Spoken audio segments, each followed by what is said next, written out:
On ne vous le dira jamais assez, mais le maintien de notre santé passe par une activité sportive régulière ainsi qu'une alimentation saine et variée. Pour en parler avec nous, je reçois aujourd'hui Christina Delannoy, présidente d'Atelier Santé. Bonjour et bienvenue sur Sensation. Bonjour, merci. Alors tout au long de l'année, Atelier Santé propose des activités et des ateliers en lien avec la santé, le sport, l'alimentation ou encore l'hygiène de vie. Quels sont par exemple les ateliers que vous proposez au sein de votre association?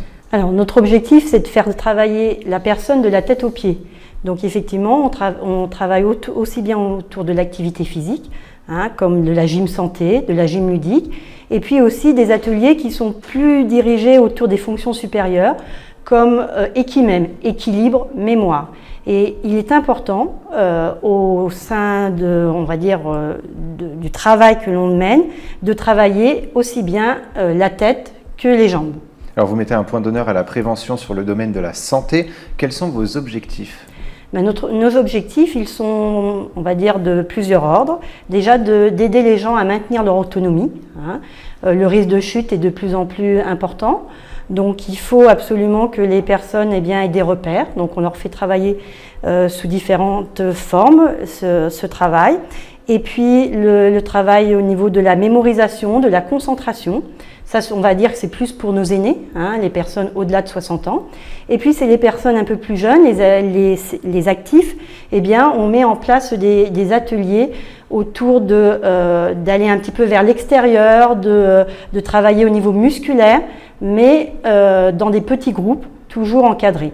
Et puis aussi pour les enfants, eh bien, il y a des ateliers style le Pilate enfant qui permet de prendre conscience de son corps. Alors, l'année dernière, vous avez fini la saison avec 214 adhérents malgré la crise sanitaire. L'association a été créée pour tous les âges, jeunes et retraités.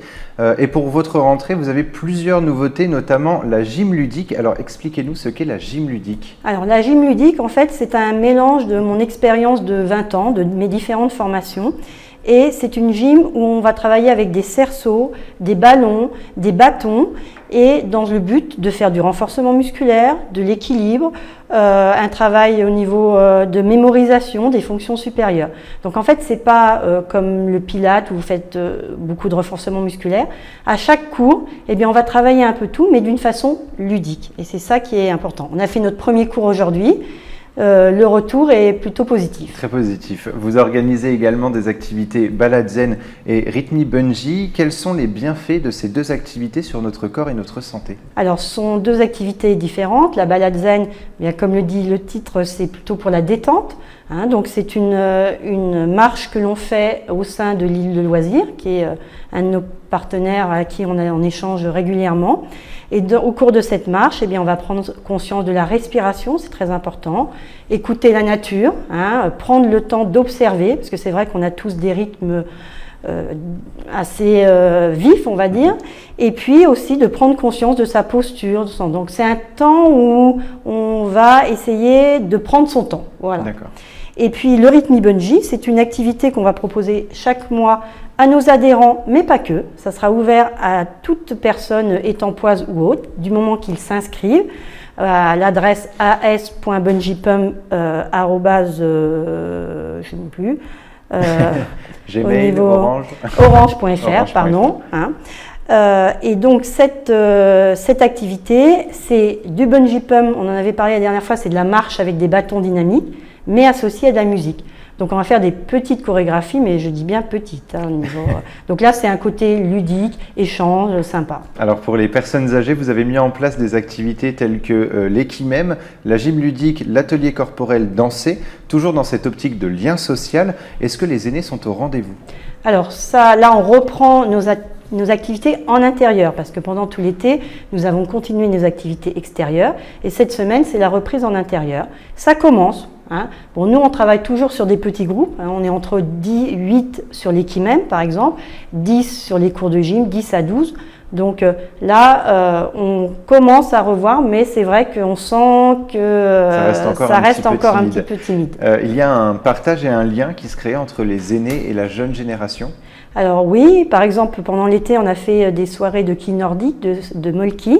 et il y avait des grands-parents qui sont venus avec leurs petits-enfants. Et c'est vrai qu'il y a eu cet échange intéressant toujours de liens intergénérationnels. Et c'est ça le plus important pour vous aussi, c'est justement cet échange entre les aînés et la jeune génération? Ça fait partie des choses importantes de l'association. Alors vous organisez des activités, vous mettez en place des projets autour de la maladie de Parkinson. Donc vous avez reçu il y a quelques mois, c'était encore en cours de projet. Est-ce que ça a avancé? Alors les projets ont avancé, tout n'est pas encore concrétisé, mais ce qui a bien avancé, c'est l'atelier chant qui sera proposé le mardi de 14h à 15h. On sait les difficultés au niveau de la voix chez les patients atteints de la maladie de Parkinson. Donc c'est un atelier qui sera organisé et encadré par le docteur Busson qui est ténor au niveau. Donc ça, il est quasiment sur les rails. L'autre atelier, c'est de la gymnastique adaptée, par rapport à la rigidité, aux différents signes que l'on retrouve chez les maladies de Parkinson.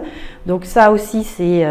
Et puis, on espère un grand événement en 2021, en janvier 2021, notamment, normalement, le 31 janvier, où on fera une soirée autour... il y aura un opéra comique qui sera proposé pour mettre en avant la maladie de Parkinson. Et alors pourquoi avoir choisi justement des ateliers autour de la maladie de Parkinson? Alors, la maladie de Parkinson, déjà, ça touche des personnes assez jeunes, autour de 57 ans.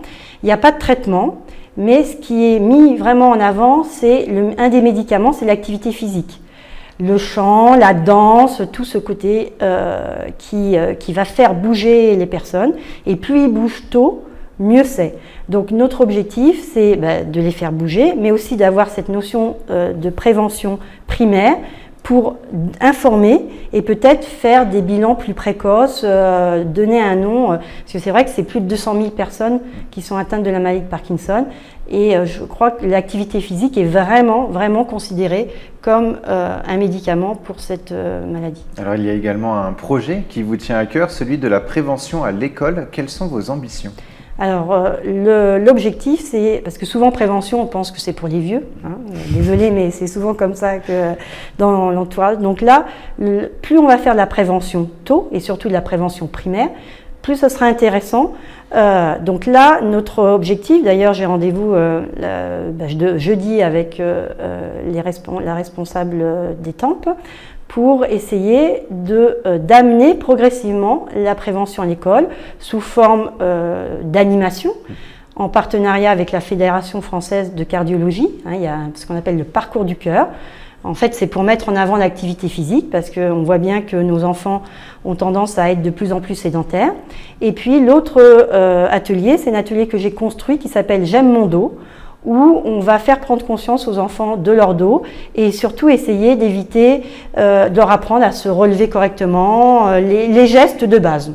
Et c'était important pour vous justement de faire de la prévention dans le domaine scolaire? Oui, parce que plus on apprend tôt, plus ils vont l'entendre tôt, plus ça va venir un automatisme. Le cerveau, il est très bien fait, c'est-à-dire que quand on lui redonne l'information, au bout d'un moment, ça devient une habitude. Donc le milieu scolaire est important à commencer la prévention. Alors votre association a été créée en 2017. Elle ne cesse d'évoluer, toujours dans cette optique de prévention santé, de lutte contre la sédentarité et l'isolement des personnes tout âge confondu. En quelques mots, quel est le bilan de ces 3 premières années? Il est très positif, bien sûr, en dehors de nos adhérents, mais tous les contacts qu'on a commencé à mener avec les partenaires de la mairie, la vie sportive, la vie associative qui nous soutient de plus en plus, l'île de loisirs qui aussi nous aide et qui va monter des différents projets, l'agglomération. Donc en dehors du côté adhérent, local, tout, eh bien on commence à être connu dans le BIGE aussi, et c'est vrai qu'il y a un échange et on espère de plus en plus pouvoir s'implanter et monter des projets, notamment avec les CCAS. Et donc il y a eu beaucoup de contacts pris surtout cette dernière année, et maintenant on espère arriver et concrétiser sur des projets. Et vous vous sentez soutenu? Oui, vraiment bien, aussi bien au niveau de la municipalité d'Étampes que de l'agglo. Et la grande nouveauté, c'est qu'on va être, maintenant on est association sportive, puisqu'on devient adhérent de la Fédération nationale du sport en monde rural. Merci beaucoup, Christina Merci Delannoy, à vous. d'avoir été avec nous. On peut retrouver plus d'informations sur votre site ateliersanté.fr ou sur votre page Facebook et Instagram Atelier au pluriel Santé. Et pour revoir ou réécouter cette émission, rendez-vous sur notre site et application Radio Sensation.